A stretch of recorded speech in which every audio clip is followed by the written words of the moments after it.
neighbors. Many more of them live next door. Ba-da-ba, ba-da-ba-da, ba-ba-da-ba-da.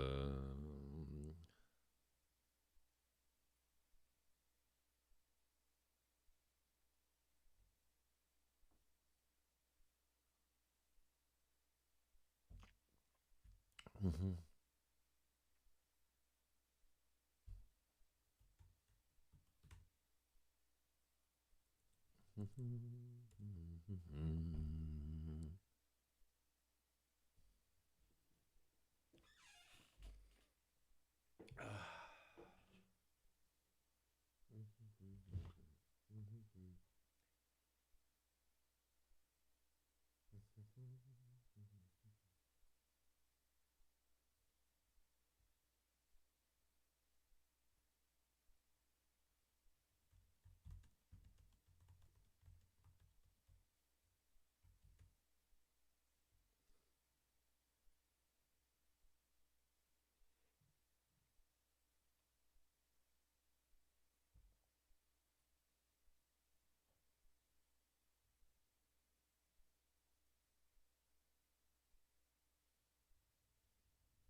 Ah, fuck. Ah. It's just muggy today. Like everything's like a little off and uncomfortable. I gotta oil this chair. Listen to this. It's like a dark and stormy night every time I lean back. I guess the story starts on a dark and stormy night. You're a sorf.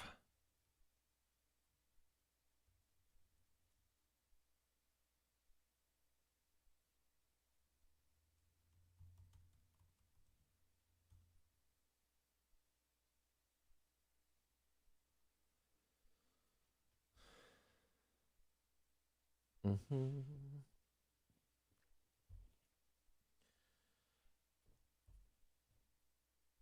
Yeah, maybe this shirt needs to be washed a couple more times. You know that feeling when you put on a shirt and it is just still kind of like tacky or whatever because it's fucking new. They're good shirts though. You too could join the Zeros project. But fuck, yeah, I'm like, nah. It's just the getting into the part of the summer that I'm not particularly fond of, where it's too fucking hot, and already I can see maybe today is the day that I'm gonna have to turn on the old AC and enough of this. Enough of this. All right.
Mm-hmm.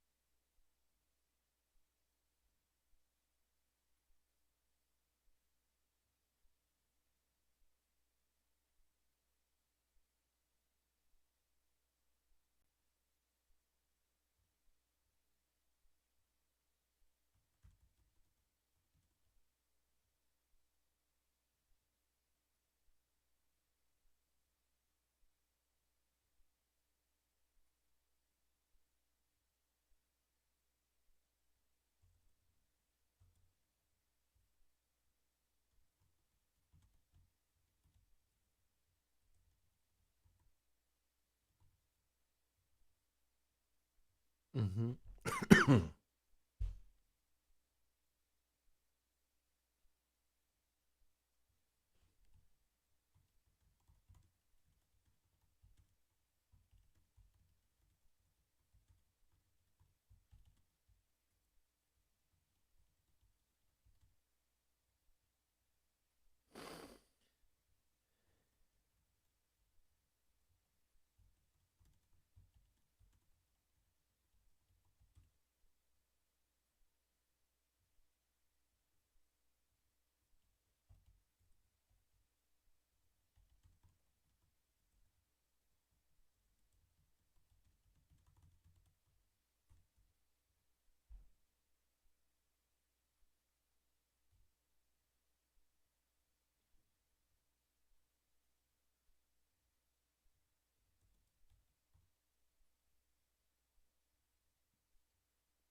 Let's see.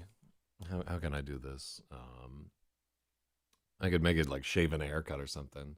It's like one, two, three, four, five, six, seven. I'm hearing this new thing where for drumming, like picking up rhythms and stuff, where they say if you can't say it, you can't play it, which is increasingly making sense to me. And I wonder how many other aspects of life that might be true in. You can't say it, you can't play it, and just it has like a folksy truth to it. Um,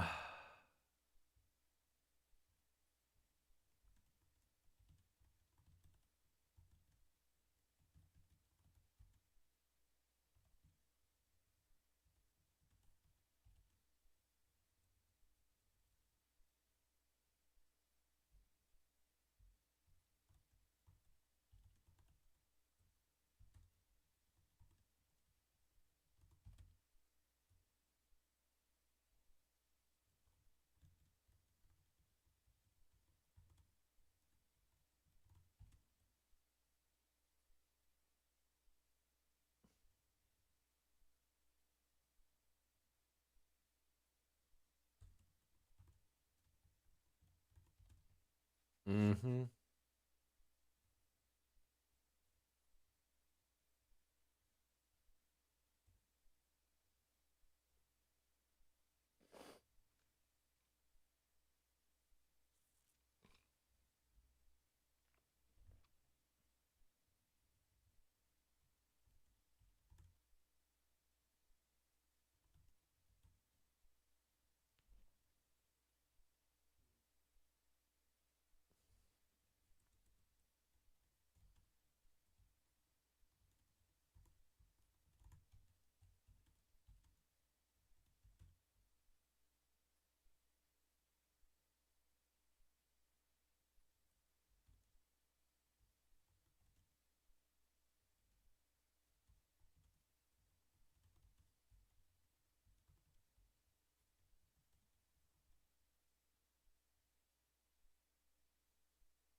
Oh, well, anyhow, welcome to the chat. It's like 5 a.m. right now. Yeah, almost 5 a.m. I woke up at like 3:30, really. Yeah, I guess it's weird how you're like, you wake up and then you're just like lying in bed for half an hour and deciding whether or not you want to go to sleep. It's like super mundane, but it's every single day.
Oh yes, hello, Illumina Elene. That's good. People stumbling in from Twitch all the time there, because not that many people are up early in the morning. Yes, I'm working on. This is Rapasaurus, so this is the second rewrite of this book. We are currently at page 27 of 938 in the rewrite. I'm doing well. Yeah. Let me see. I actually have a game plan for this rewrite that I made up here, so you can see the chart that I'm working off of here. Rapasaurus does sound kind of like a dinosaur book, and the reason for it is that Rapasaurus is taken directly from Latin, as are the names of all the dinosaurs. So I believe Rapasaurus would be loosely translated as like a cave of hungering mouths. And yeah, I just whenever I'm making up some fantasy thing, I just rip off Latin.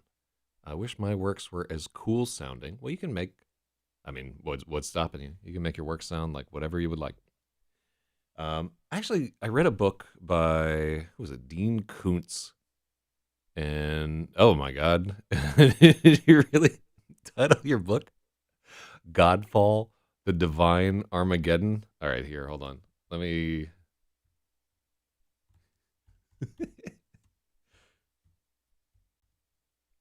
Here, on the Rain Slick. So Penny Arcade has a satirical thing on the rain slick precipice of darkness. Because it makes sense. It's a little unintentionally hilarious, but I mean, like all fantasy stuff is. This is essentially grown people hallucinating and trying to get other people to hallucinate on with them. Oh, I gotta tell you, like you can't go by what I think is funny.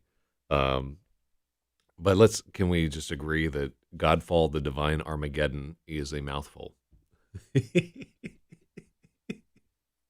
Also, it depends on the audience too. Like, so I'm badging this book up for Royal Road, and I guarantee you, Godfall: The Divine Armageddon is going to get 10 times as many clicks as Rapasaurus, because somebody immediately knows what that is, and like I can hear that title and be like, okay, this is going to be some kind of high fantasy, definitely written by a woman, and it's going to have religious themes in it. Is action fantasy? Okay. But it'll be some kind of high fantasy because you don't have like Godfall: The Divine Armageddon without just oodles of some kind of magical or fantastical or whatever power. Um, there is a really, really good. Well, let me backtrack. So recently, I read a book. I can actually hold on. I'm the farthest thing from religion. Most of the people that write about religious stuff are not religious themselves. The reason being is that in order to write about something, you have to be bereft of respect for religion because everything is black. Yeah, why don't you? I tell you what. Type up a quick synopsis of no more than 3 lines, or just your elevator pitch. And hold on, let me get a book to show you. I'll be right back.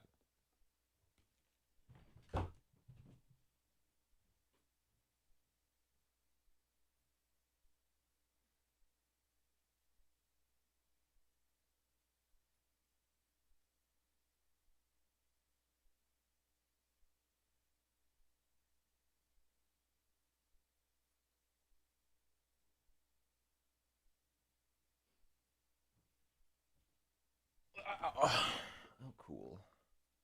I found it. Let me see here. Yeah, I just have it there so people don't see I'm not wearing pants when I get up and move off of the table. Okay, so I recently, while doing research for this book, actually, came across the art of this guy, Wayne Barlow. And so this is his book, God's Demon. And then here's a book of his crazy art, Psychopomp, there. And then let's find, it'd be easier if I just.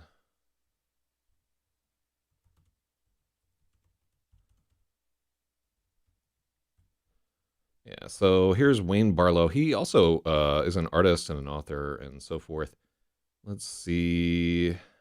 Wayne Barlow retrospective exhibition. Oh, where is it? It was in Alhambra. Yeah, so I had to buy this from like an art book. It's a great book there. So he has done fantasy art for like Star Wars, or I guess, yeah, this is the character right there. Oh, he made a sculpture of his whole thing. Jesus, he's merchandising like crazy. Let me see if I can find something here. Wallpaper. Let me see. He's got dinosaurs. Oh yeah, there we go. This is the kind of stuff that he does there. It really is. If you must, my work is highly inspired by Demon Slayer. I just went to see Demon Slayer. For the I went to just like random anime Wednesdays at the we got a Alamo Draft House here in Brooklyn. So I and a friend went there like with no idea what Demon Slayer was, and we were expecting like some Miyazaki type shit, right? Like some kind of dope anime where it's lovingly crafted and there are poignant themes and relatable characters and so forth. And then instead we just got Dragon Ball Z, which is what Demon Slayer is. There's no difference between the two. A highly serialized and exploitive. It's just really like preys on the emotions of young people, in my mind.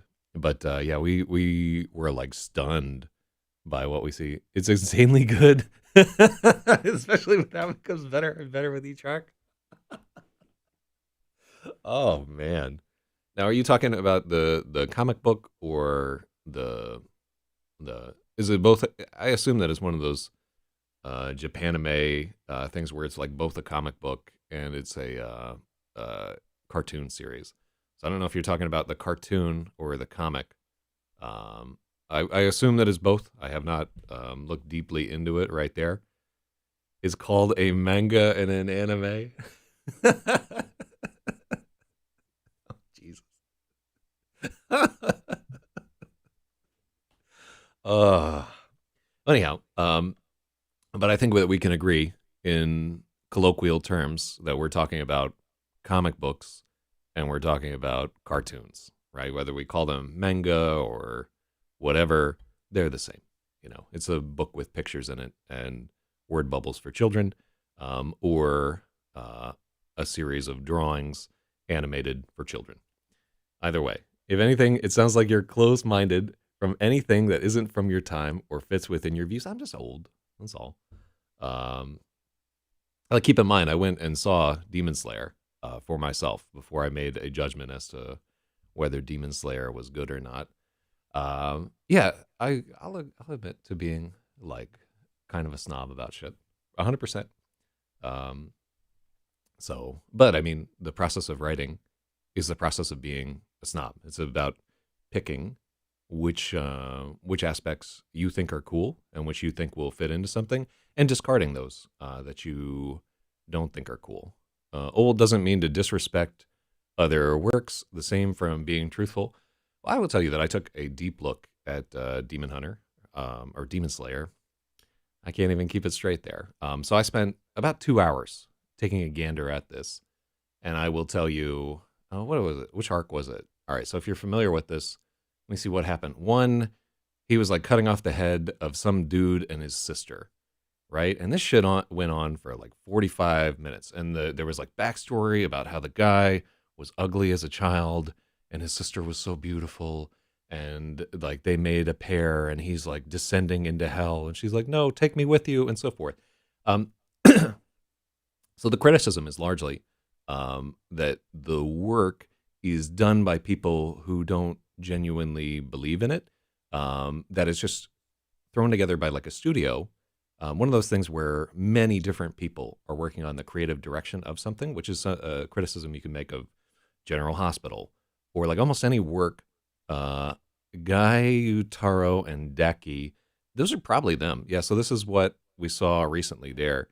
And then at some point, he went to get his sword fixed at a spot where everybody, for some reason, had gigantic tits. It was like some secret forest village, so that happened. And then there was some dude with like a pig face. I definitely went and saw this thing there. And it just suffers from the fact that that series is written for people who are like 12 years old, 13 years old. When you're like 12 or 13, that is great. You're looking at it and you're seeing these big, bold archetypes like slamming you in the face.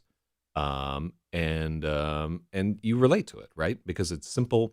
It's written for somebody who's simple. And as you get older and gayer, you're less responsive to things where it's just like punching you in the face with stuff because you've seen all those tropes before. When somebody starts doing something, you're like, oh yeah, I remember reading about this in the Odyssey, you know? And so the things that you relate to will have like a little bit more nuance, and they'll surprise you a little bit more. Like when I watched Demon Slayer, like nothing was surprising to me, other than I was it's a teenage audience, right? And so like my perspective on it is going to be trying to see from outside of its intended audience. So to me, it's like jarring, and I can appreciate like a few moments in it where, oh, that's kind of cool, or like I like where they're going with this or whatever. But the vast majority of the stuff is just going to be like at a frequency that's too high for me to hear anymore. So yeah, but I will tell you from like the adult perspective of looking at that, it's goofy as hell. Yeah. Let's see. Shonen is for teenage boys. Shoujo is for teenage girls.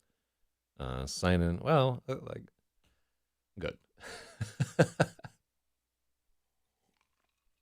I tell you, one of my main criticisms of a lot of that style of Japanese animation and so forth, and there are like similar things that happen with like Hollywood movies, is like that kind of Hallmark style of cheap emotional manipulation, right? Where the music is swelling and they're just dwelling on these like deep-seated insecurities of characters and so forth.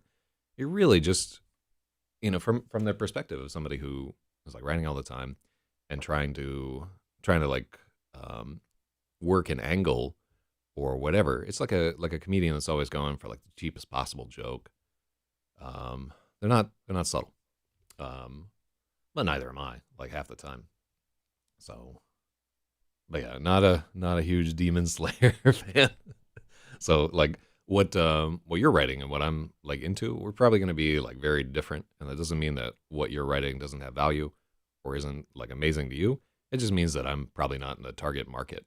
Um, so this guy too, the book that I was just recommending, you would probably find him insufferably pretentious, uh, because he's not an author, to tell you the truth. Emotional manipulation. Just because every story is touching or resonates with people, well, there's a difference between appealing to people's sensibilities and manipulating their sensibilities, right? There's a difference between like a protagonist that's an obvious self-insert, or an obvious vehicle for the person who's reading it to self-insert, and like a nuanced character who has like a real scope within the page, who has flaws and so forth. And I mean, they're different fields, right? And similarly, like there is a difference between the level that I'm writing at, which is I would guess just like hack science fiction is around where I try to hit, and people who are literary, where they're like Kazuo Ishigo or whatever his name is, who's writing Never Let Me Go and stuff like that, where he has like an even deeper depth to the characters. Where I'm reading it, I'm not even seeing what he's doing because he's working on another level right there. So it's just you pick what level you want, you feel comfortable operating at, and you work within that. And then you laugh at whatever is under your level, and you dismiss whatever is above your level as too pretentious or whatever. But yeah, I am removing my recommendation for God's Demon right there after getting a better idea of who you are and what you're all about there. You would find Wayne Barlowe to be insufferably pretentious. And even I found some words in here where I'm like, what the fuck is that? Oh, what was it? Oh, I can't even remember some of these guys there. But I will tell you that in terms of the scope of his fantasy and the clear work that he put into it, um, just superb. He did a level of work on this book similar to like R. Scott Bakker did in his like Prince of Nothing series, where you can tell somebody just sat for like a year. What kind of person do you think that I am then?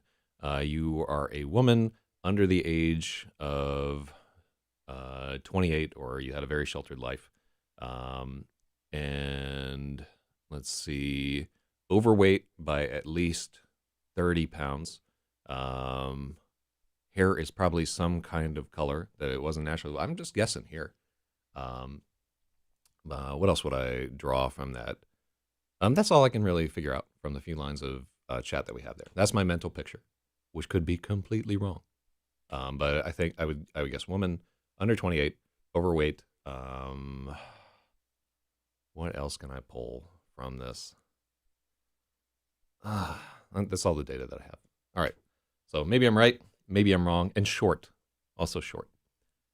That's my guess. And none of that is meant to be insulting. It's just the mental picture that I have conjured. You think that I am a Twitter warrior? Note that I didn't say anything about politics there. Although, or Twitter, to tell you the truth.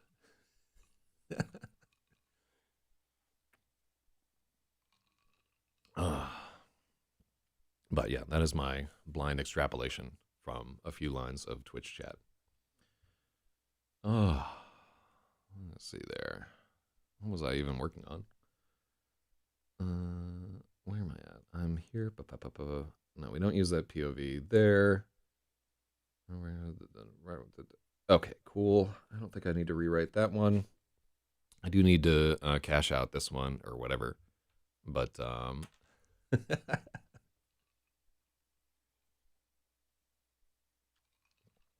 yeah, I would assume that neither of us is in the other's target demo.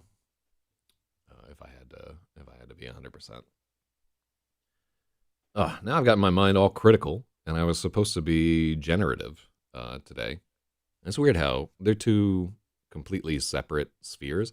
Like as soon as you start thinking about critique, creation is over. You're done, you know. And then like the best that you can do is edit for whatever. It's funny how like creating something new, like making new lines or whatever. I do not have colored hair, nor am I overweight. Well, congratulations. Those are both good choices. I'm trying to make that not overweight choice myself, but not going so well. All right. Well, I'm glad that that fad seems to be fading away, right? Because I like had colored hair when I was a child, and like a lot of the girls that I went out with had colored hair, and they'd spend so much time like just dyeing their hair and leaving rings in the tub, and just trying like desperately to have something special about them. And it just it never really worked out, right? But but yeah, it's just like such a lot of time to dye your hair, and the results are always like, as you if you put a lot of time into it, people will be like, "Oh, I love your hair," right? And you'll get that compliment all the time. But I don't know, like just intrinsically, I don't like it. I don't like putting that much time into something, and like anybody can do whatever they want with their hair. But when I see somebody that's done that, I always think like their priorities are different than mine. Um, so colored hair is great as long as you can maintain it and do it because you want to do it for yourself. But why is that person doing that? Right? Why is that person spending let's say that like coloring your hair and keeping it maintained is going to cost you I don't know what dye costs now because it's been a little bit. But let's say that you're spending about $100 worth of dye and effort a month to have hair that is bright pink. Well, what's the genesis of that? Like essentially, like having bright pink hair is like saying to the world, hey, I really want to be different, right? In a way that I was not born, right? I want to identify with other people who also want to be different. I want them to like pick me out on the street. I want us to have like an instant moment of connection based on that desire to be different. But keep in mind, it's a desire to be different, not for your intrinsic qualities, not for being a good person, not for working really hard, not for anything.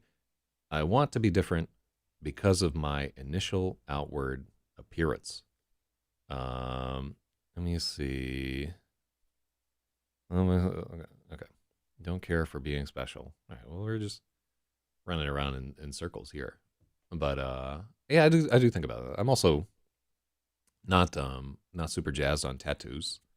For instance, they don't make any sense to me, but people love them. So like there's all kinds of shit in the world, and not everything is going to be for everybody. But yeah, like you know what I like people who are deeply rooted in themselves and at least seemingly uncaring about their physical appearance, and generally abrasive as well. Like those are all qualities that I respect and admire in somebody, where they just don't give a shit.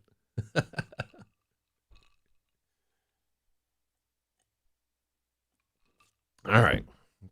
And speaking of not giving a shit, I do not give a shit about my progress today if I continue doing this whole thing.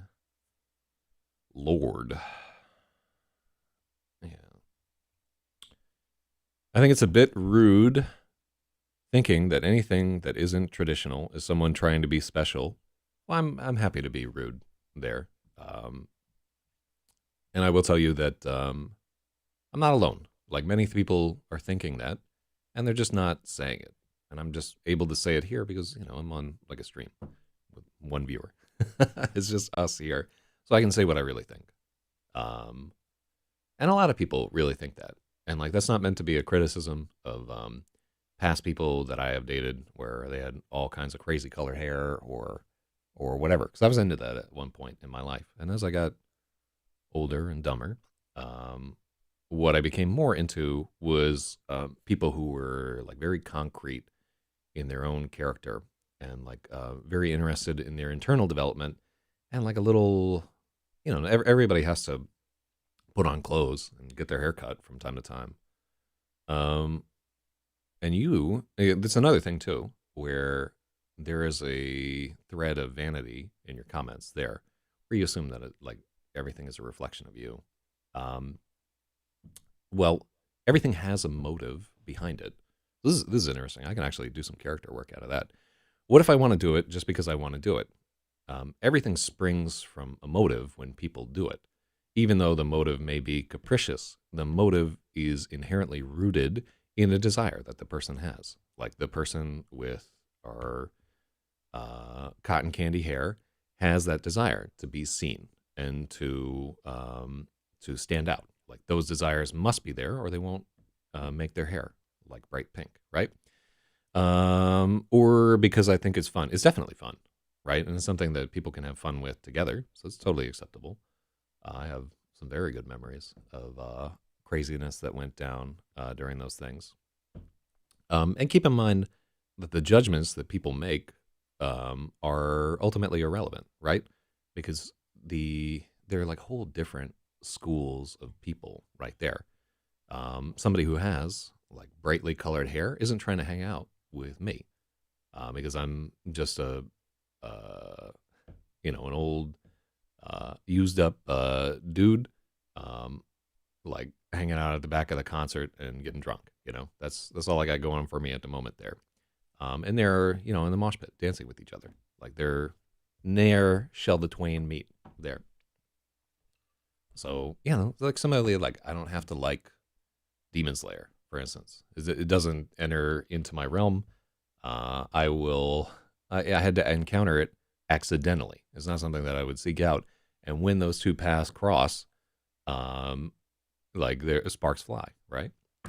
So, yeah, it's just there's enough room in the world for all different kinds of dumb shit, right? And much of the shit that I do is going to be to look. Those people is going to look just as dumb as the other people. Like I'm, like the graffiti that I write. They're like, wow, why would you bother doing that? And to me, it's like it's super fun. The practice of like waking up every morning to write fantasy novels is a tremendous waste of time to somebody whose priorities are elsewhere. But to me, it's cool. I like fantasy novels. So this is how the world goes. Mm. But yeah, yeah. I mean, I'm happy to have like a long, drawn out argument on the the benefits of hair dye.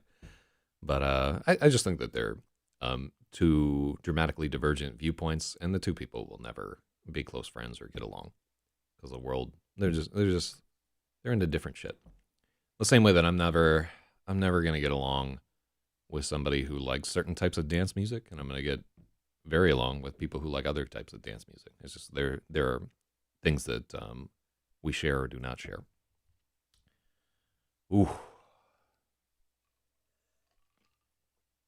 Oh, let me see there. I guess it's not for uh, everybody, but I'm not sure if laughing at somebody else's work is the way to go about making it known that it's not your thing. No, it's absolutely the way to do it, right? As long as you are, um, as you're willing to admit that your own work can be laughed at, which it certainly can, and as long as you're willing to like accept, like, hey, this is not for me, but isn't this goofy or whatever? We shouldn't be in a realm where we're not allowed to laugh at things just because somebody put effort into it, right? People put tons of effort into tons of stuff that is completely inane and idiotic, right? And I have done the exact same thing. And if we lose the ability to laugh at things that we think are goofy, we would be shadow people, right? Living in a humorless realm where everyone is just in like some hierarchy of how offended they are. So yeah, like if something is goofy as shit, I'm gonna laugh at it, and that's my right. That can be my opinion. And if somebody thinks, oh, that's great or whatever, it's up to them to like stand up for the thing that they like and to defend it and to patronize it and whatever. And like that's how it's gonna work. Oh, yeah, like really, like I don't know if I would die on a hill for Demon Slayer because it really is quite goofy. When you get into it, right there, you would need like a very specialized group of people to enjoy this with. Uh, do I have to defend the thing I like to make it known that I like it? Yeah, absolutely. Like everything that you put your time and attention into is a kind of defense of that thing, right? Like it's a like all the effort that you're expending into it is a way of saying like I value this thing, right? Which is the and everything that you value will eventually come under attack. And like the attack doesn't have to be like, oh, this shit sucks, dude. It's gay. You know, it doesn't have to be that thing. Like every work that you want to consider is in a battle with every other work, right? Everything is vying for attention because the market is completely glutted with stuff that's there. So just by your mere patronage is an act of defense of the things that you care about, and your lack of attention is a way of defeating the things that you don't care about. And everybody gets like a certain amount of their vote or their attention span or the amount that they're vocal online, or reach and audience and so forth. So, yeah, man, these works are all in dubious battle with each other. People can dislike the things I like without me having to defend it because we all have our different likes and dislikes. Okay. Well, what does that even mean? You know? Um I mean, you're going to defend it mentally, right? Because you're going to want to justify your expenditure of time in this thing, right? So even if you're not saying anything internally, you're defending the thing that you like, right? Like if I love an album, right? And somebody's like, that album is dog shit, right? Like that album is no good whatsoever. Miles Davis is an asshole. He beats women. And he probably did. Shout out to Miles. I don't know if he, wait, here, hold on.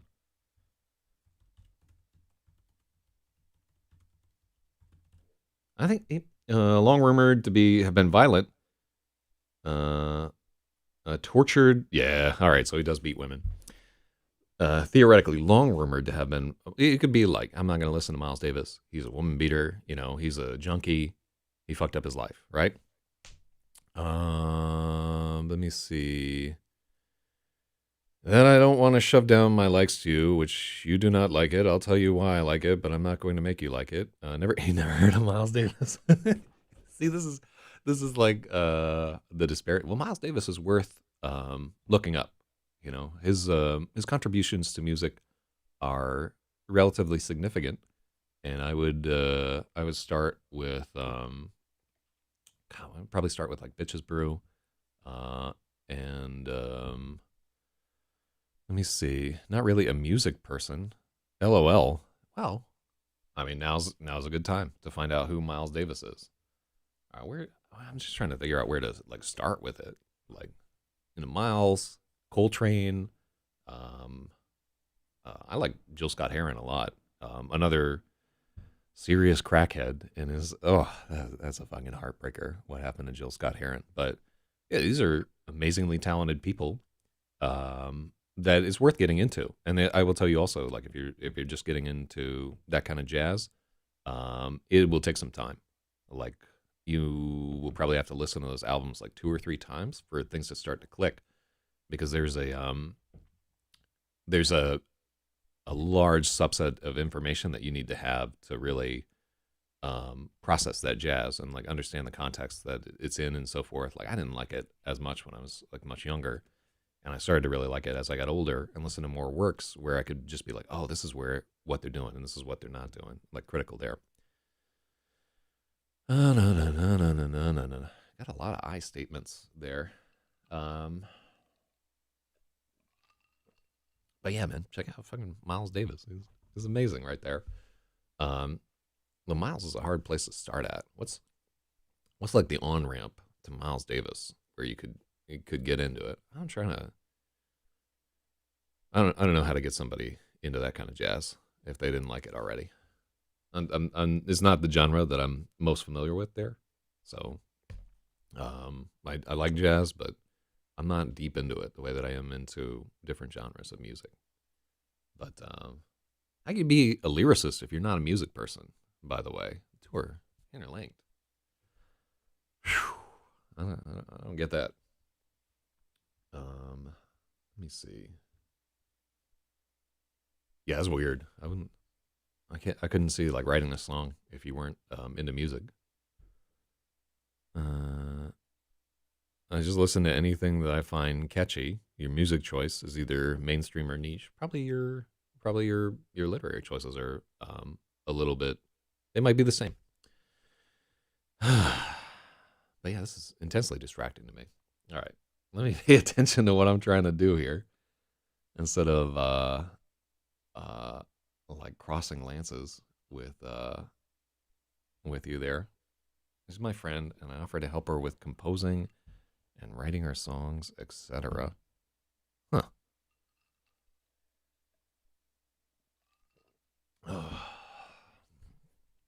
Yeah, but like, how are the? No, stay away from your works. Keep talking with me. No, I'm going to work. This is ridiculous. I'm getting nothing out of this. Um, I'll keep distracting you. Now let me throw some willpower into this right here and like actually get into this rewrite. Yeah.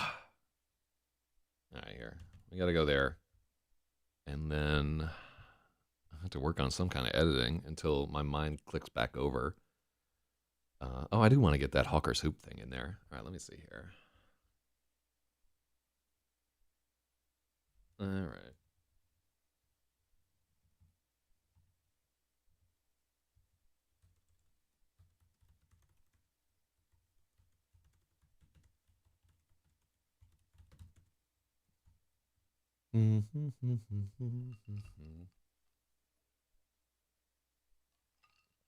Oh, were you just trolling the whole time? Like not actually saying things that you believed in to distract me from my meager writing efforts this morning? If so, well done. Yeah. That was a good troll. You held my attention for a solid 20 minutes there. I'm just like arguing in circles around myself. What is the on ramp to Miles Davis? I want to know. All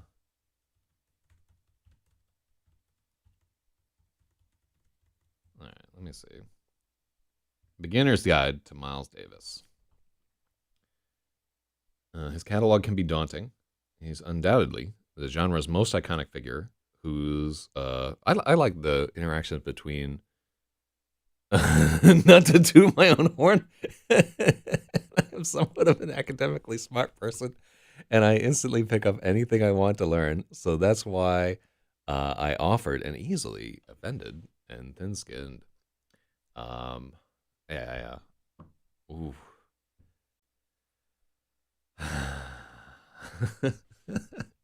So the if you want to get started, you know what I would do is I would watch all the videos of people like Herbie Hancock talking about their experiences with Miles Davis, and just like they like hold him in awe, and like second there was constant tension with that guy because he was such a powerful force within it. That's wild. Cooking, relaxing, working, and steaming with the quintet. Let's send it. Oh yeah, probably Kind of Blue is the place to start. Q-Tip compared it to the Bible. There's one in every house. And Quincy Jones to Orange Juice. I play it every day. God damn. Yeah, that's probably the album to get started in, not Bitches Brew. Let me see. Live at the Plug Nickel. God, look at that face. And then here is Bitches Brew, which I think Directions in Music by Miles Davis. Wild. This is his first gold record. What? A result of Miles' favorite formula to gather all his favorite musicians in the studio and make them play things they'd never played or heard before. Huh. Oh yeah, I gotta get deeper into this guy. Yeah, I got to tell you, like, if you want like a little criticism from a random head on the screen, when you're like talking to people, think about how much you're talking about yourself as compared to how much you're listening to the other person. Um, because ultimately, like every person you meet is mainly interested in themselves and less interested in you. Like their attention will be 25 to like 50% on you and like mostly on themselves most of the time. So like when people encounter somebody where they're like I they they tend to sour on that person fairly quickly. And I'm just telling you this because I used to do the exact same thing. And like the nice thing about getting, I don't know why I talk so much about getting older, but the nice thing about getting wizened is you stop caring about yourself so much. You're bored of yourself and you're more into what other people are all about there. So this is how I, when I'm like, you're under 28, 100%. I'd say leaning more towards 17 to 22. Lord. Layers, which were heavily edited, pioneering move for the genre. Oh, I should just sit 18, so good one on that. Yeah, you could see my like thing down. Well, you're gonna have a very difficult life ahead of you there. This is not gonna be an easy one. Ugh. So are you currently in therapy? Would be like my strong question there. And if not, hey, oh, what a hell of a thing to say to some rando on Twitch there. But yeah, like it's time. Let me see there.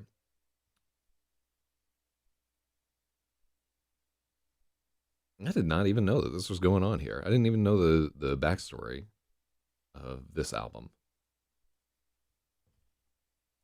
New dissonances, less intuitive rhythms. There are two bassists and as many as three drummers and a percussionist at any one time. Whoa. No, my country nor my family believes in therapy. Oh, the Calamaravia? Like, are you a Muslim or? Okay. Well, I got to tell you. Well, now the nice thing is, if you have your own money, you can. Therapy has just really like extended out into and just basically you can just find a therapist online for like not very much, and then the challenge becomes to find somebody who is actually like accredited and a useful person. A lot of people are trying to be therapists, but it's another thing where like I wouldn't trust anybody to be a therapist if they were younger than 50, right? Because they just don't have the breadth of experience and so forth that's there. But yeah, you would probably see significant improvements of your life if you spent about an hour a week talking to a cognitive behavioral therapist to address some of the narcissistic features that are immediately apparent even in this short conversation with you. So even if you're like in Bangladesh or something crazy like that, it is accessible. I don't know what your insurance is like, or if you have insurance, or what country you're in there, but you would hugely benefit from spending some time in that aspect. Like a lot of things that don't currently make sense to you would be unlocked after like a little bit of hard work. There is my theory. Now, I'm not a therapist, and I am certainly not qualified to say any of this shit, but your life would improve. Is my theory on it. God, look at this album cover though. Fuck, man. I want to just have that LP.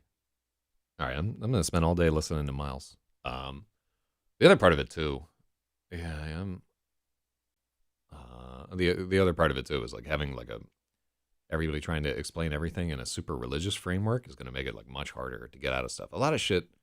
I wonder how many diagnoses of like straight up personality disorders and so forth go unnoticed in like deeply religious communities because everything contextualizes stuff in the context of Islam or rigid Catholicism or Mormonism or Xenu or what have you. I wonder like because the rise of psychiatric treatment and secularism seem to be linked. It's insanely hard to do anything when you grow up in a very religious country and family. I hear that, man. I'm like very fortunate that I didn't have to deal with any of that religious bullshit. Oh, getting fucking arranged married and cock chopped off and all kinds of nonsense as a result of it. Oh, yeah. I mean, not that there aren't benefits, like some community and um, lift to the scaffold. You did the soundtrack for this? God, look at this, man. I did not know enough about Miles.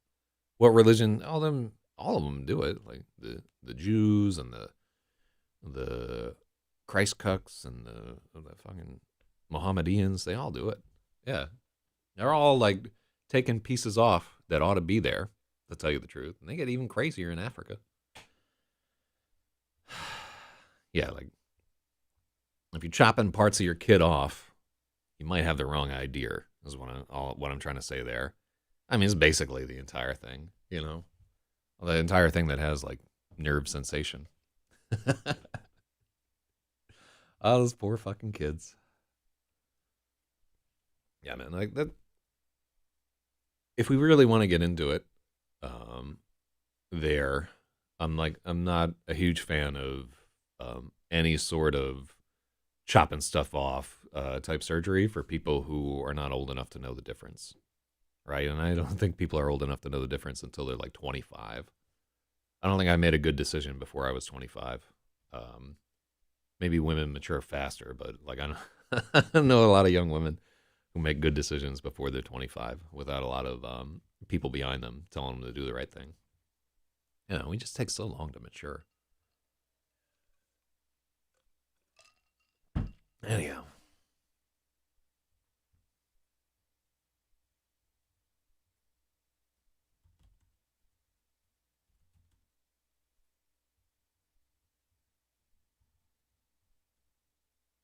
well, there are religions out there that chop off their entire dicks. Who was it? Fucking so, you could call the eunuchs in India where they like castrate the dude. They chop off the dude's balls. That's a whole deal. And then the Catholics also had for a while they had their castrati, like boys would they would chop off their nuts so that their voices didn't change. So yeah, they just had kids where they would just cut off their balls.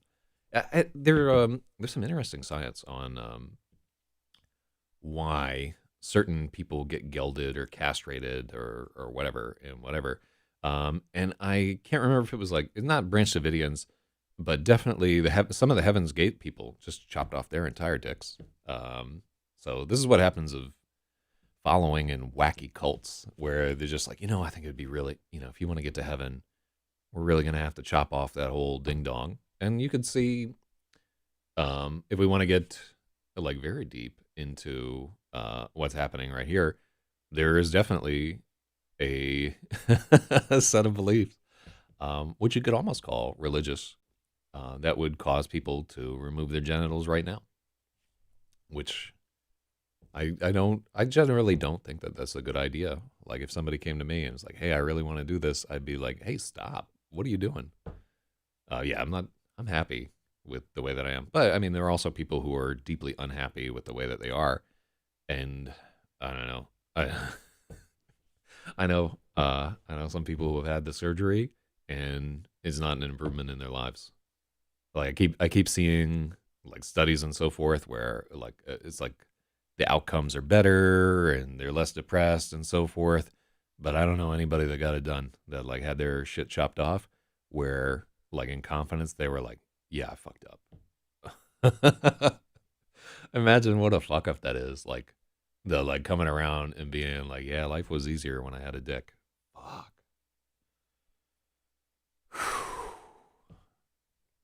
Well, I'll be getting banned off of Twitch anytime soon now. But yeah, I mean, it's not a good idea to chop off parts of your body. They're there for a reason in general. Um, yeah, that is something that's kind of interesting to me though. Like how much of the upswing in people who are suffering from gender dysphoria and so forth, how much of that is just like exogenous hormones in the food supply and just like BPA's and just weird environmental factors that are fucking us up, like chemicals that we have not evolved to process yet, just screwing with us. And how much is just mothers like token crack in the womb and stuff like that? What's driving this? As and like how much is social contagion? Is an interesting topic, but it also is not a productive one. Like I don't think almost anything good comes out of that situation. It just seems like people get upset and nothing of value comes out of it, other than Rocky Horror Picture Show. Like that was the one saving grace of the whole movement.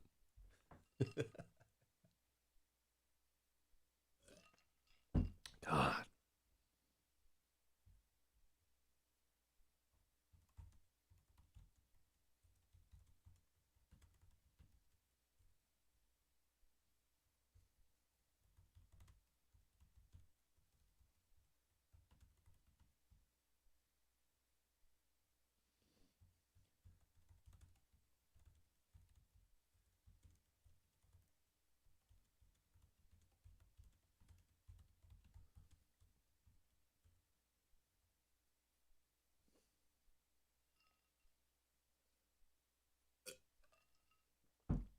Mhm.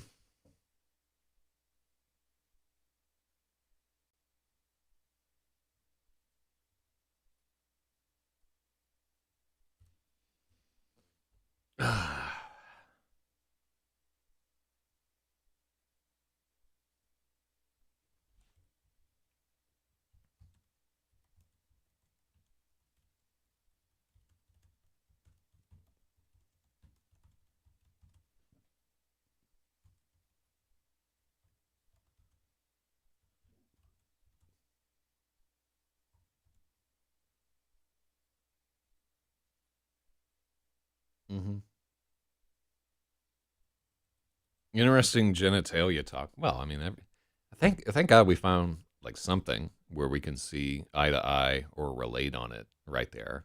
Like, yeah, just if you ever can't like recognize somebody else as a human being, you can just start talking about dicks because we all have a strong, deeply formed opinion on them.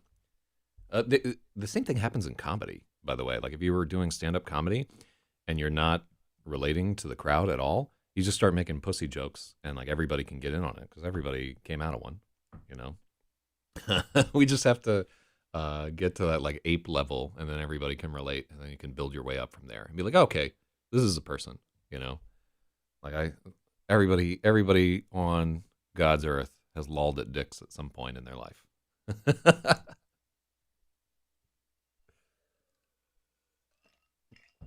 Mm.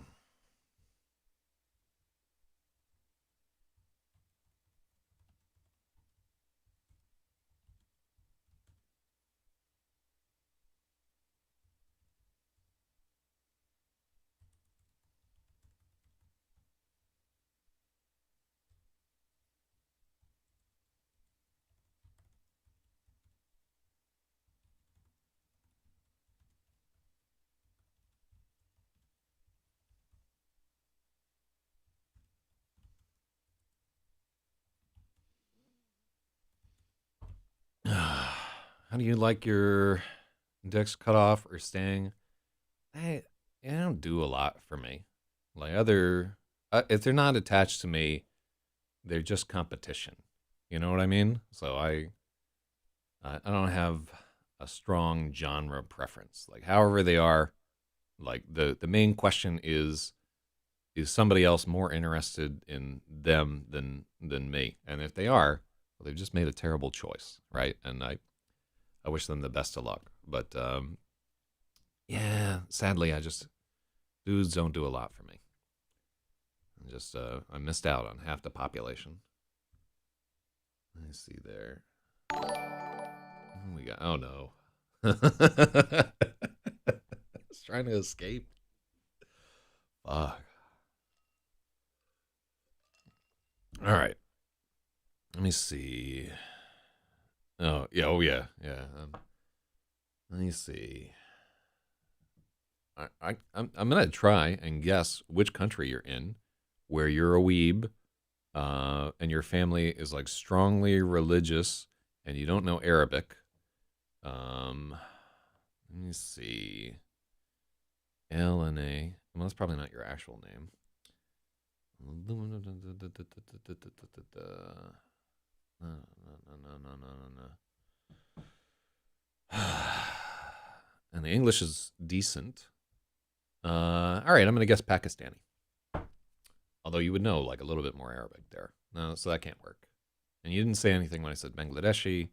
You're not Indian. I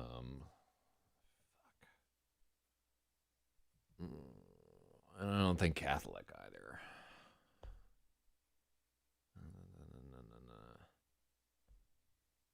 And what time is it right now?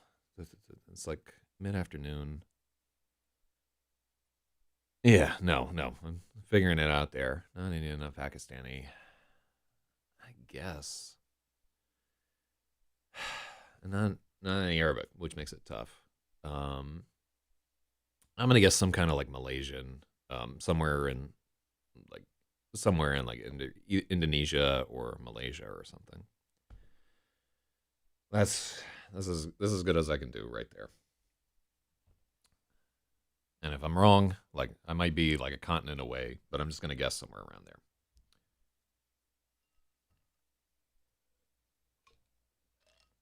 Oh, well, I'm done guessing because like I'm like I'm going off of you don't know Arabic, which limits down. You might know Arabic and you just didn't respond. But I don't think you know Arabic. So actually, Southeast Asia and people are super religious.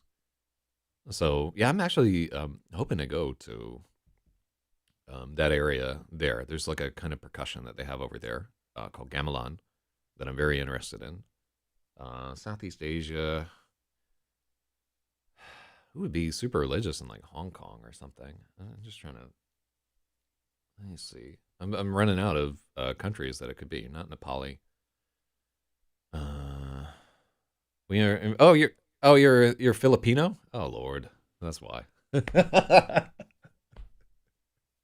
All that I should have guessed that like right away. I'm dumb as dog shit. Yep. Oh. Oh. Yes. So there's a subgenre of nerd men in the United States where they go to the Philippines and they marry Filipino women and they have in their mind like, oh, like I'm gonna have this subservient Asian wife who's gonna like blah blah blah like clean my house and all this shit, and they get them back to the United States, not realizing that they have what they have done to themselves, and then I know a fair bit about them Filipinos. What I want to know actually is like how crazy is it currently, sort of in like the southeast and so forth. Because the last I heard about it, which was about 10 years ago, was it was super dangerous and there were like crazy separatists over there and so forth. Um, and so like the last I heard, it was pretty dangerous to go check out that spot. Like people were getting abducted and eaten alive. But I don't know how it's been since the reign of Duarte or whatever there. So I don't know how it's been. So I'm interested to hear like how he's reconciling sort of like the guerrillas in the midst and so forth. Where was I going? Anyhow, the nerd men basically they marry these Filipino women, thinking that they're usually like fat tech guys who have money but are not attractive mates here in the U.S. And they marry Filipino women who are smart and are like, I'm gonna lay under this dude for 2 years. I'm gonna have citizenship. I'm gonna divorce him and take half of his money. And this is how they do. They come over and they zap these dudes for half their money, and then the guy finds that his willpower is not the equivalent of somebody who has grown up in relative poverty, who has come from like a long line of very strong-willed women, who have had to deal with bullshit from Filipino men for their entire lives, and so like they get completely overwhelmed, and so there are whole communities of men who married Filipino women thinking that like, oh, I'm gonna marry like a beautiful Asian girl who'll be docile, and then they just get dominated by these women Yeah. Oh no, it's to me it's hilarious. I like the trap that they're caught in there. And the other like thing that's kind of interesting to me too is like how essentially like Filipino men for whatever reason are just working at like dead end jobs or they're like staying in the Philippines and working and it's like hard to make any kind of a living while the women are going to like Dubai and Saudi Arabia and they're traveling around the world to make money abroad doing work and they're becoming like the actual providers for that. And so there's like an almost emasculated class of men who are like stuck behind while their wives and stuff are abroad actually making the money. Um, because it's like it's kind of like an interesting situation to be in there. But yeah, I know people who have done that, like men who have done that, and then they're just totally miserable. uh,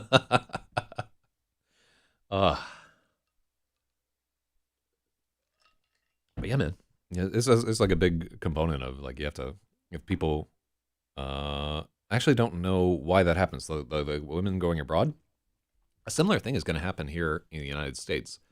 If you look at the rate that women are getting educated and getting like advanced degrees and so forth, compared to the rate that men are getting like advanced degrees and like focusing on education, women are like 75% of college graduates here, and there are like strong DEI initiatives in the U.S. where right now it's easier to become an executive, like just starting at the ground floor. They're trying to fill like these leadership roles with women to attain parity, and they're going to attain parity. There will be parity in terms of like corporate boards and positions of power within companies.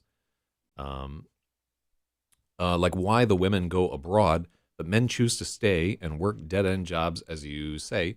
Um, it could be potentially that there's a cultural expectation that men will work and do labor, and it could be that they're less suited for the style of education that's there.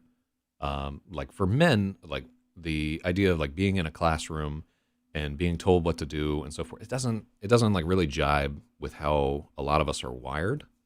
Um, and like there's a natural like, all right, I'm gonna leave school and like figure out the world for myself. And drugs are definitely like a factor. I want to say that marijuana use is going to be higher for men than women. That's just my guess there, and it has a stultifying effect on ambition. Um, I want to say that, and I might be wrong, but I would say that finding romantic partners is more important for men at that age than education or whatever, and that women who are like a little bit more mature at that age are able to make better long-term decisions. Still not good, but better, right? It could be a lot of reasons. I'm not really qualified to speak on them. I'm just speculating there. But yeah, I hear that that is a major factor. And it could have a lot to do with policies of how easy it is for them to go abroad and work. It could be that people abroad, they're more willing to take a woman on than a man because a man is going to be like more aggressive. He's going to be more defiant. He's going to be more of a problem. And they can exploit the women a little bit more. Um, Even in the U.S. here, when you're hiring, right, women will tend to negotiate a little less hardcore for salaries, and they'll just be like they're higher, and this is like an average, right? Obviously, there are different individuals are going to be very different, but women will tend to be more agreeable at the onset, and slowly over time, um, increase their demands and so forth. Whereas men tend to just be assholes like right off the bat. And yeah, just we're building a world where men are much less suitable. The way that we're currently like socialized and raised, we're definitely building a world where the traditional aspects of masculinity are going to be less competitively successful for a lot of people, and which makes total sense, right? Like if you have a genre of people where traditionally they form like tight knit communities and they have a lot of value on a big group of friends and networking and so forth, those people are going to be much more effective than guys who can't remember each other's fucking birthdays and call each other once a year. This is how it is. All right, anyhow.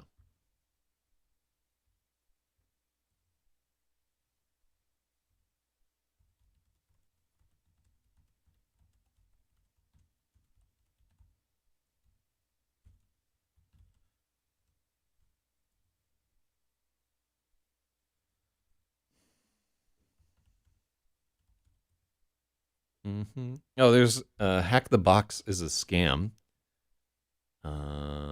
Yeah, well, just put them all on your phone and then problem solved. I can remember you. You only have to really remember your parents' birthdays and the birthday of the person you're dating. What's the book about? Anyhow, this is about a. It is a dungeon crawler. Believe it or not. It is about. Let's see. A pursuit into. I'm all fucking out of it. So Rapasaurus is about a thief who steals an orb that opens up a legendary dungeon, and he is pursued by the daughter of the Archmage that he stole it from, along with her group of friends. Um, and essentially, they chase this thief into the Rapasaurus, trying to get this orb back, and then they're caught inside. And the Rapasaurus is a labyrinth full of demonic entities that cut deals. So the story is about basically our protagonists caught in a vast, ever-shifting labyrinth and cutting deals with interdimensional beings trying to make their way out of it. Hell yeah. And it sounds like a dino book because it has the Zor, as in dinosaur. It sounds really good, and I will tell you from my own personal perspective, it is good. Like, my shit is pretty solid for the most part. You can check out the website if you want to see what this is. Is dope, but we're like deep into a rewrite where I've made no progress this morning because I'm talking to you. So structurally, it has a few problems, but there are some like really neat components to it. The characters are getting like a little bit more fleshed out in this version here. Like you can see during our master rewrite, we're trying to do the whole thing.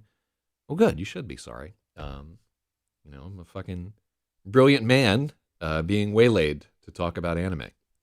I don't think anybody would call me a brilliant. They might call me a man, but there would probably be some modifier before it, like awful man or wretched man. But no, I'm not. I don't think I'm going to get brilliant anytime soon. uh, yeah, there's definitely like a diminishing returns, but yeah, this one needs a rewrite. And like also, if you submit a book to a publisher and they reject it and they cite specific problems, it's time to rewrite that book. So I was very lucky to get that feedback on it. So I'm trying to implement it.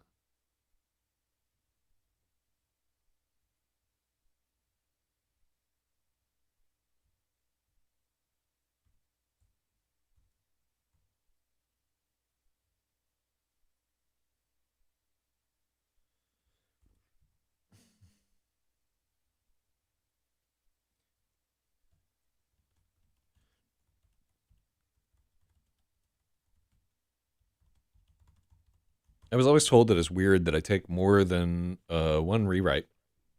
Um, I mean, as long as you were doing like a feedback circle there. The other thing is if you haven't written a book already, don't write something that's longer than like 50,000 words. Like if you're working on your first novel, just get it out. Like if it's less than, don't write something longer than 50,000 words if you can help it. And just like get it out. Put out like book one of whatever you're doing, because the first thing that you ever write will be bad and like almost certainly unsellable. And like you just have to like get it out of the way. You know what I mean? And so that you can learn from it and start doing other stuff. So my advice to people who are like starting out is always like, please God, start with short stories. Try to nail like a 5,000 word short story first, and then move into novels. And everybody just starts on novels. And a novel is a whole different set of skills than like writing a short story. But yeah, like if it's your first one, just get it out. Like get it out, get it edited by a professional. Then put it on Amazon or KDP or wherever you're planning to distribute it. Get it out there and prepare to be crushed by feedback, and then move on to the next one, right? Because writing takes a decade to get any good at all at, really and truly. So yeah, like and even I'm being like fairly self-indulgent by this many rewrites. Like I probably should have junked this book, but I put a lot of time into it, and I want it to work. And so, and like by the end of the year, I can probably have this done, 900 pages or not, because I do this every day.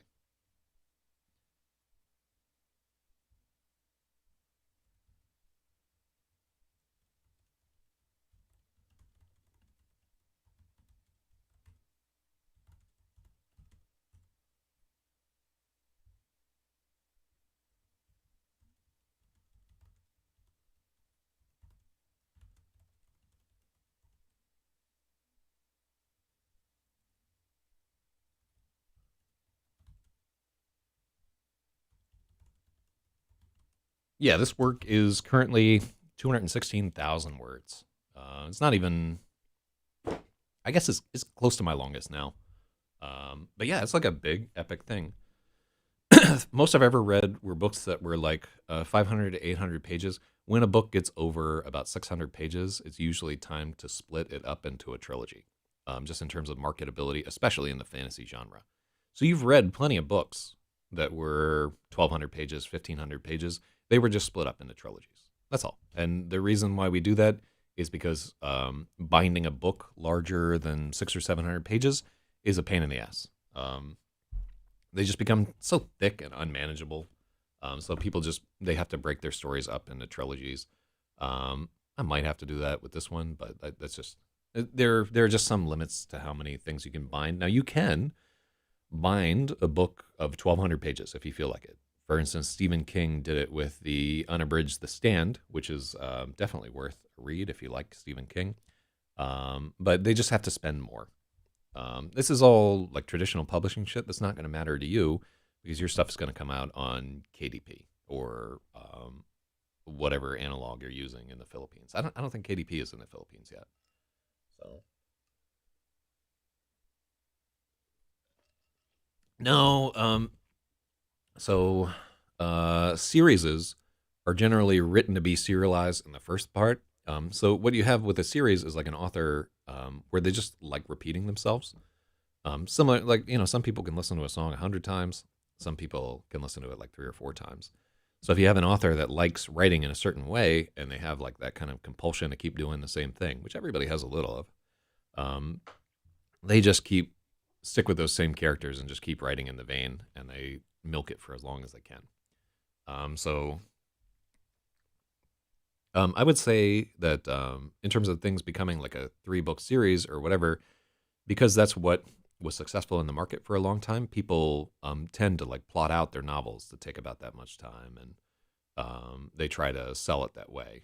But this is, I don't like it myself. I don't like big long ass series. I like things that are one and done. That's my preference.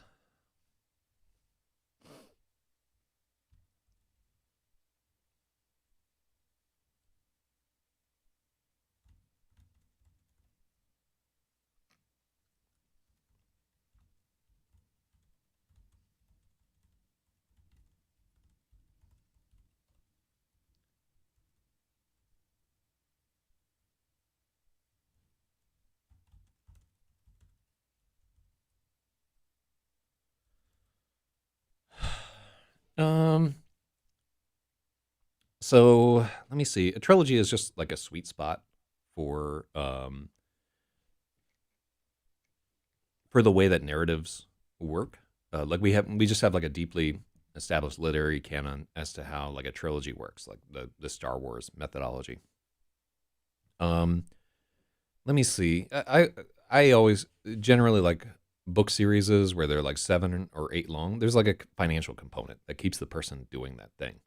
Like they want to write like a big long epic story, and so there's that idea, like the ambition to write like a big long thing. Um, so they just want to write something that's long, but generally there's like a financial, like, hey, I'm getting paid so much per book, so and this is the book that's selling, and these are the characters people already like, so let me keep doing this for like a long time. And generally you wind up with like a Wheel of Time or like Game of Thrones type situation where the shit just stretches on forever.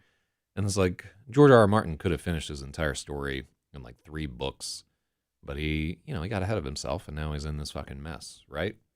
Scott Lynch had like this grand idea for The Lies of Locke Lamora, and then he just burned himself out, and like subsequent volumes weren't as good.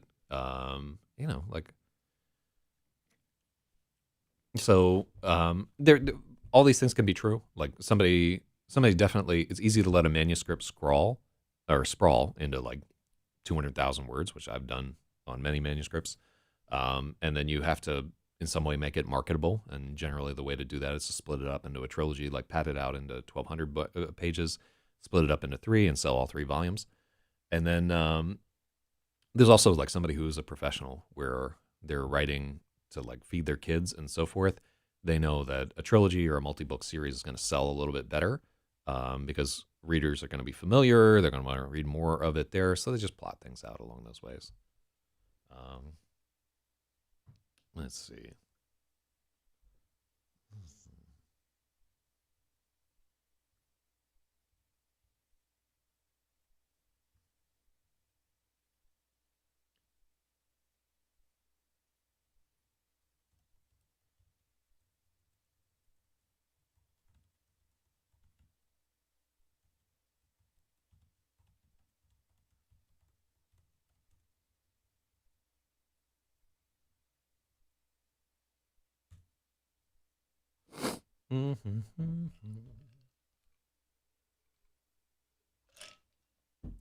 Yeah, but don't go crazy with like trilogies and shit. That is, um, I think somebody. Well, I'm not going to tell anybody what to do because I didn't listen. But if I could go back to like my younger self, I would give that like short story advice. Just write like 20 good short stories, um, which you can do in the span of time that it takes to write like half of a unfinished novel. You can write 20 good short stories, and then working off of that foundation, start to like plot out a novel, and then really get into it. Do I recommend a trilogy or book series for reading?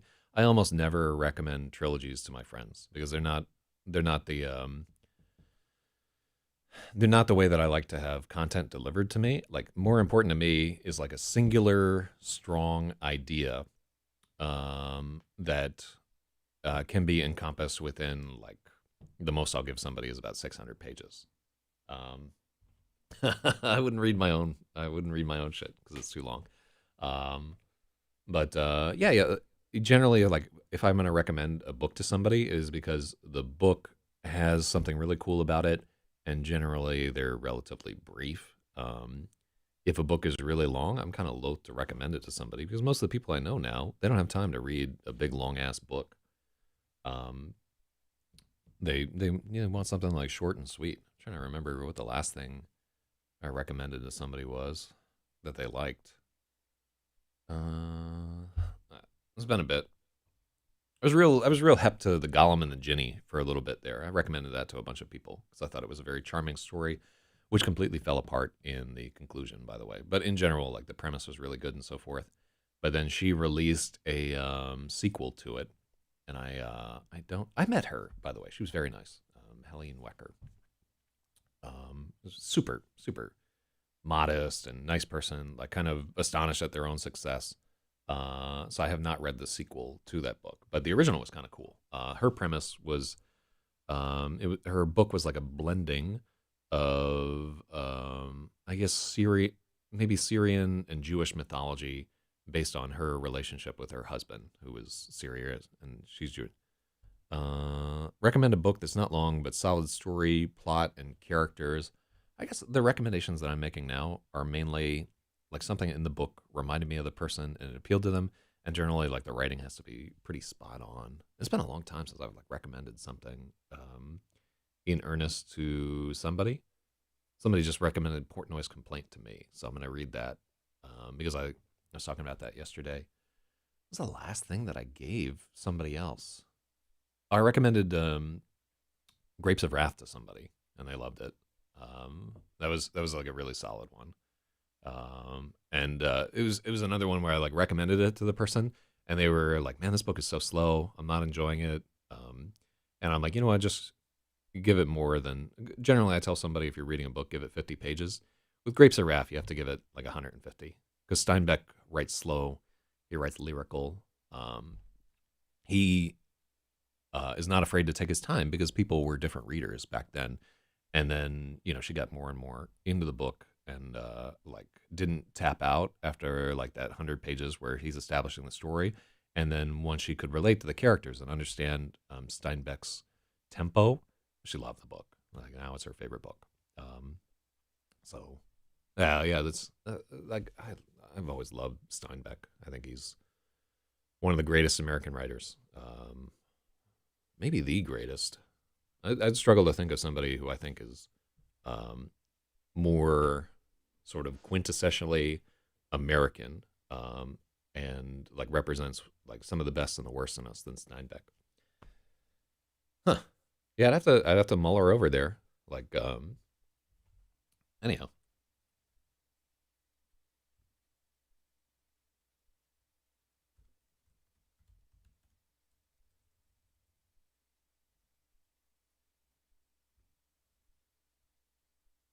Mm.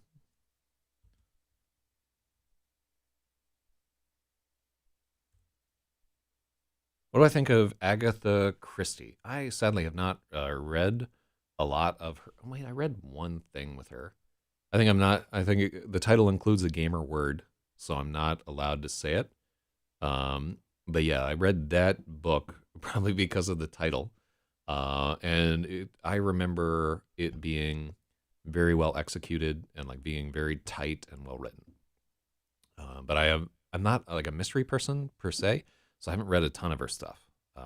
But I do remember reading that book and it being good, and me having like respect, like even it must have been like 20 years ago I read it, and me like having respect for like the craft of the way that she had written it because it was like tight and good, and she didn't waste a lot of time.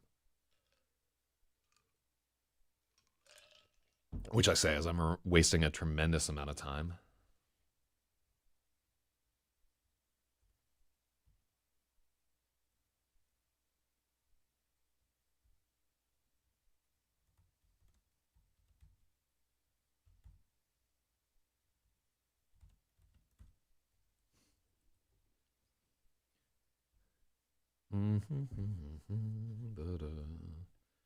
I'll tell you who I'm reading that you might um, not know.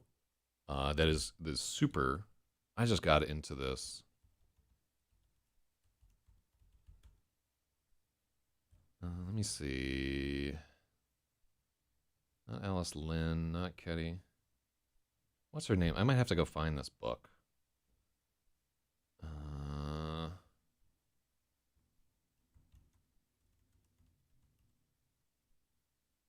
Fireworks. Yeah, this is it. Angela Carter. So Agatha Christie and Angela Carter are both ACs. So I read this recently, Fireworks by Angela Carter. Um, where is where's the good cover here?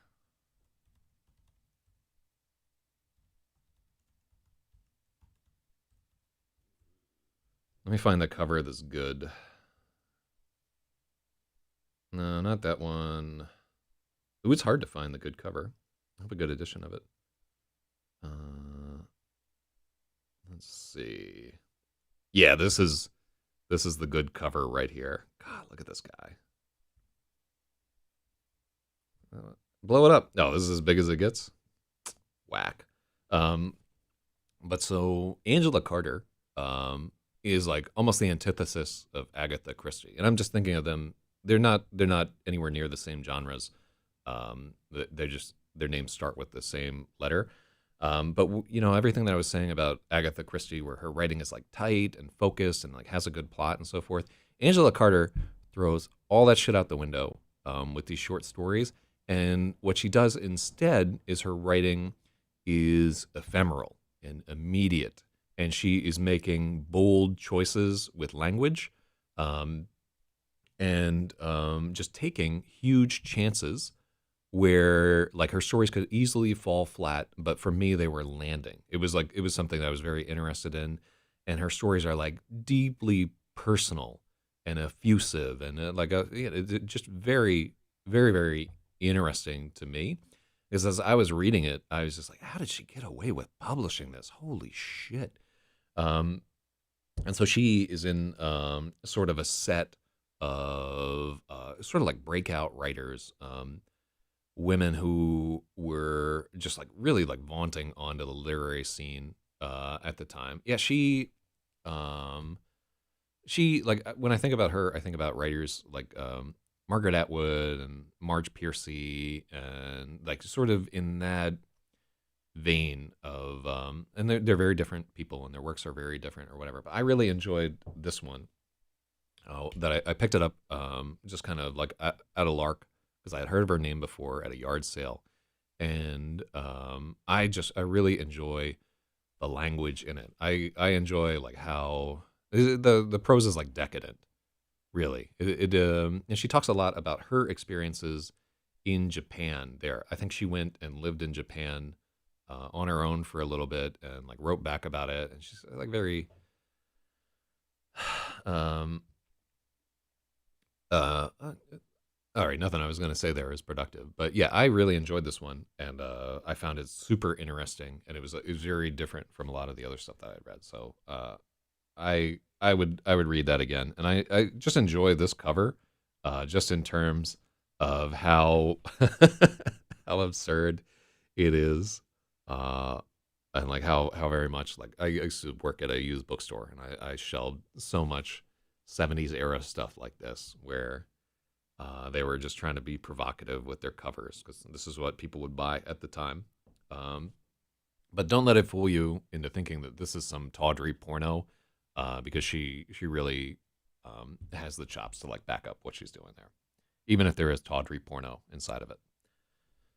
All right, well, I've gotten fucking nowhere with this chapter. I just wanted to finish the chapter.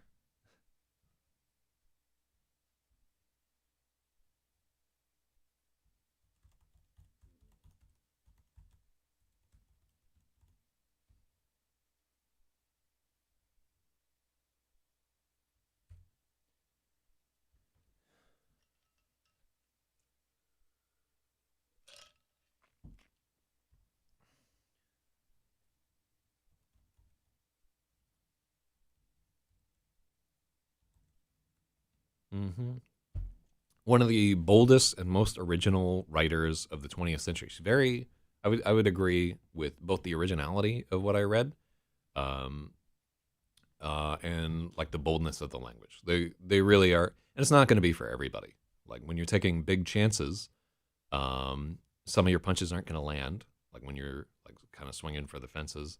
There's a lot of aphorisms just wound up into that one thing. And just your work is not going to be appropriate for everybody. Um, and I really like that. I like seeing works where I will tell you that fireworks or whatever has almost no commercial appeal, right? She was able to sell it, I guess, on the strength of her name, and on there being like a strong market for that kind of thing. Today, I would say that that book would nosedive super hard. And it doesn't have mass appeal, but it does have strong niche appeal, which I don't know. Maybe it could, maybe like under similar circumstances, it would come out and it would be amazing. But she's not Zadie Smith. Let's just say, right? It's definitely out of step with what's like popular in the modern era. But to me, it was like a breath of fresh air. So I'm interested to read other stuff by her on the strength of reading that work. Let's see.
I'm trying to get this whole fucking.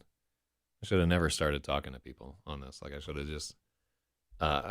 Even like so I have all the chat on the lid of a laptop, and I like open the lid. I'm like, maybe I should just finish the chapter before I like open up the chat.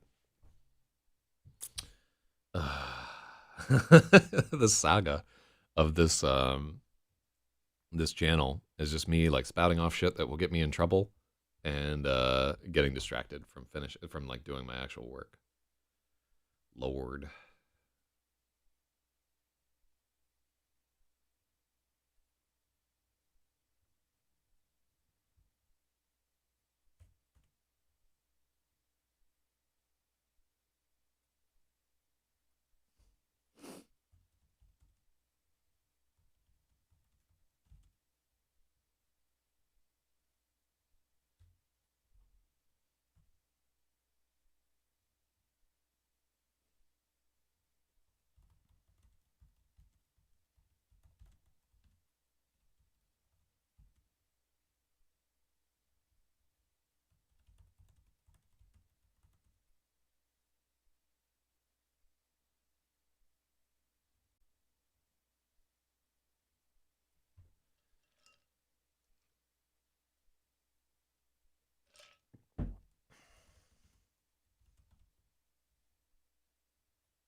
Mm-hmm. You're not sorry at all. You're just happy to have somebody paying attention to you. I see right through your bullshit. All right, what do we got there? Let's see. Lord.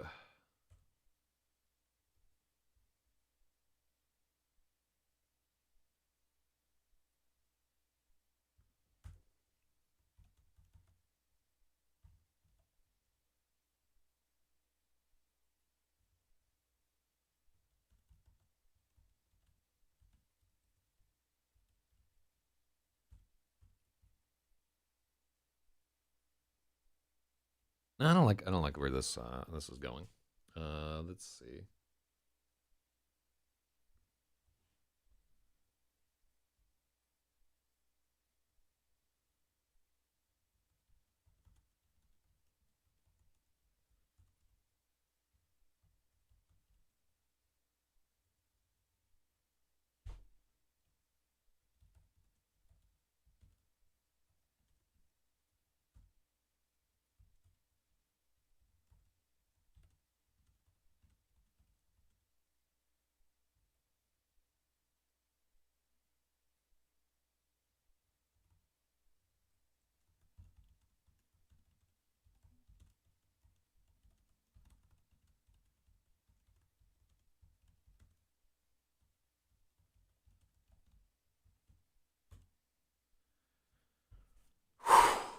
Mm.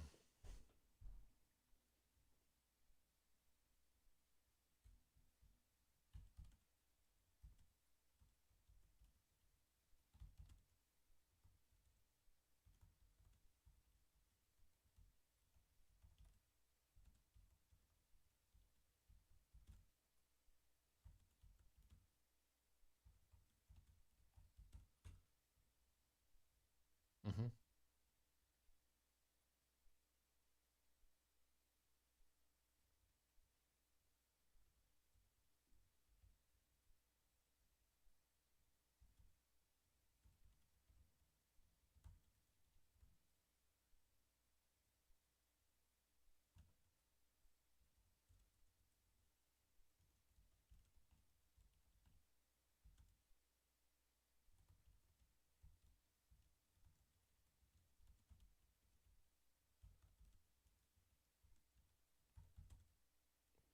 Mm-hmm.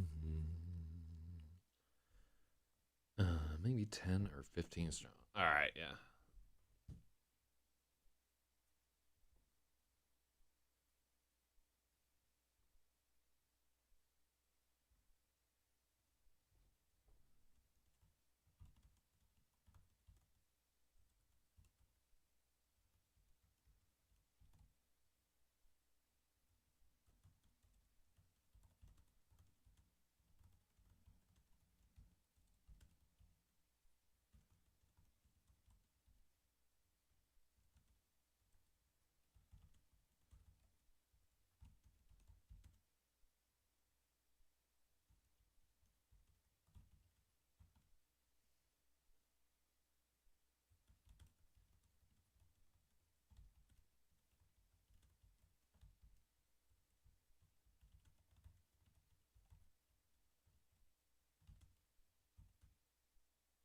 Oh yeah.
There we go.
Mm.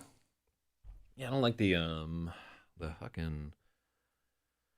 I don't like that I'm trying to introduce tension with like this whistle thing approaching, but like the ending that I want for the chapter is them like wandering around.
Blah blah blah blah blah blah blah.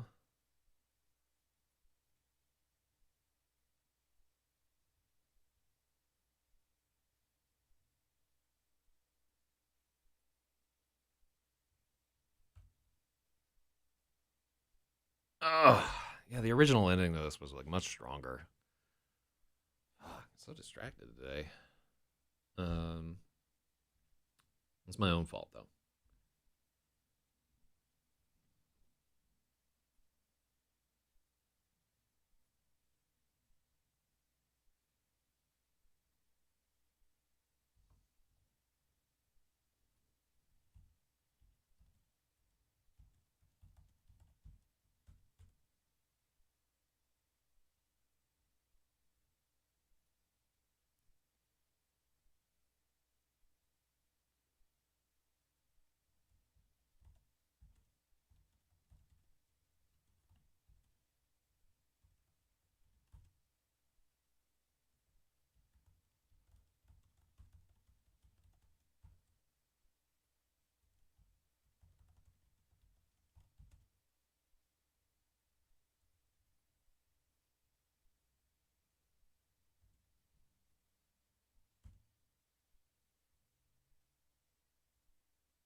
Mm-hmm.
Mm-hmm.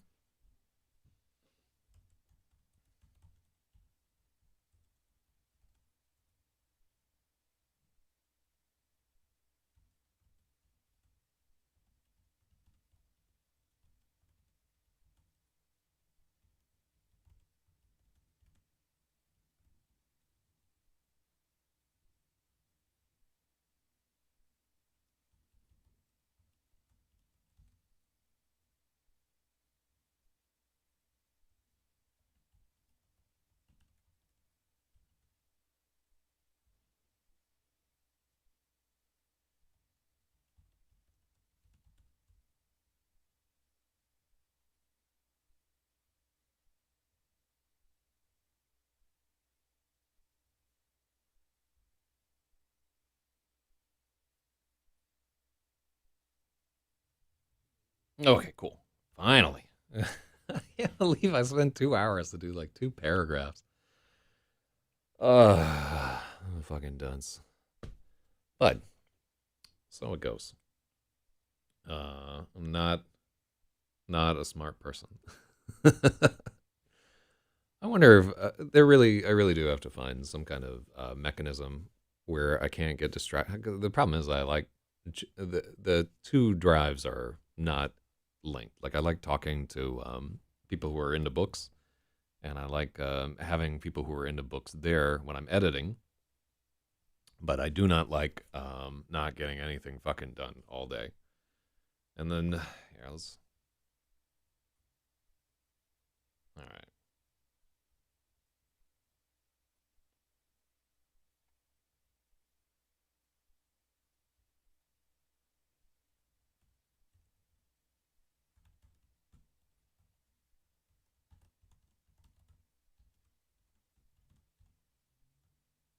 All right. Yeah.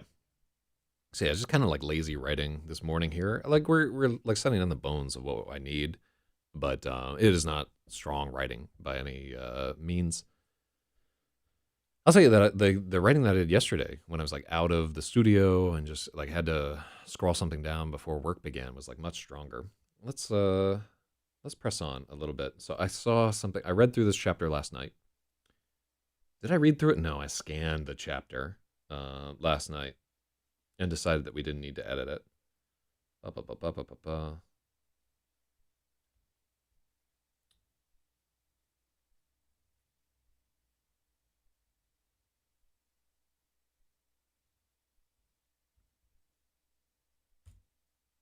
No, cool. That was the genesis of all the reading I did last night was that I had to delete that chapter. Okay, cool. Uh,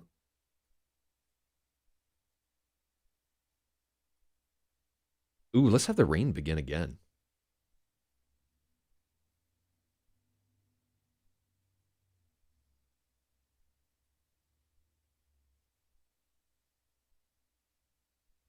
Yeah, yeah, that's because we.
There we go. That's a little bit better.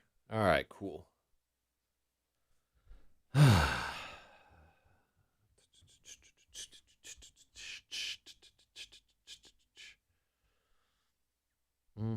So I like the in that chapter, Rigel goes to his mother and his sister and says, "Hey, I paid off the debt. You're free. You don't have to be prostitutes anymore." And his mother and sister are like, "Well, what else can we do now? Like, we can't go back home. Everybody knows that we're whores." Um, and then we're gonna get to another 1.7 chapter. Did I leave myself a note for this one? Kind of long. Oh yeah, yeah. Okay, so this does need to be broken up a little bit. It's like 13 pages. I guess I'll read it tonight and try to figure out how to do it. I'm gonna pay more attention to um, make sure Revel is never a coward. This is a supernatural force that's backing fish.